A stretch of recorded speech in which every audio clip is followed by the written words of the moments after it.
particle is moving in rectilinear motion such that the velocity at any time t seconds is given as this expression here. The particle begins 4 meters to the left of the origin. Determine when it stops. Well, it stops when v is 0. So what we need to do is solve this equal to 0. Of course, we're going to make use of the calculator to do that. So action advanced solve. So we've got 4x cubed minus 12x squared plus 6x plus 4. So we need to put that equal to 0. So that's giving us x is 2, so t equals 2. The negative root we obviously will not want because that's before we started the clock, and we've also got that t is 1.366,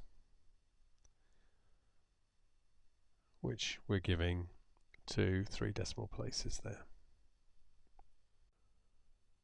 Determine the displacement of the object when t is 3. So to get to displacement we need to integrate. So that's 4t to the 4 over 4, which is just t to the 4. Take away 12t cubed over 3, so minus 4t cubed, plus 6t squared over 2. So that's going to be 3t squared plus 4t. And we know that the particle begins 4 meters to the left of the origin, which means when t is 0, x is negative 4. So this needs to be minus 4. And then we just want x of 3. So that's going to be 3 to the power 4. Take away 4 lots of 3 to the power 3.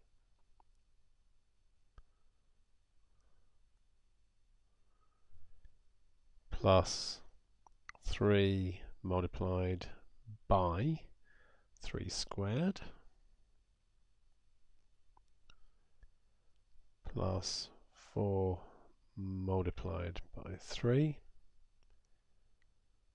Take away 4, and that gives us 8 meters.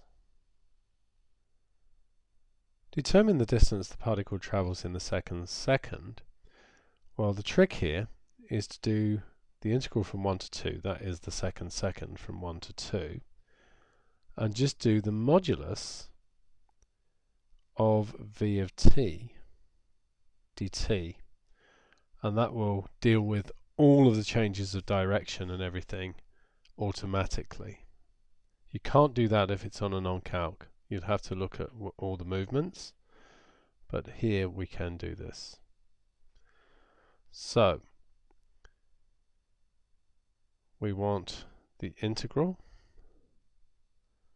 from 1 to 2. So in here we need to use the absolute value function there, and then we're going to put in 4, I'm just going to use x again, so 4x cubed minus 12x squared plus 6x add 4, and we want that dx, and execute, and that's 0.696, and that's in meters to 3 decimal places.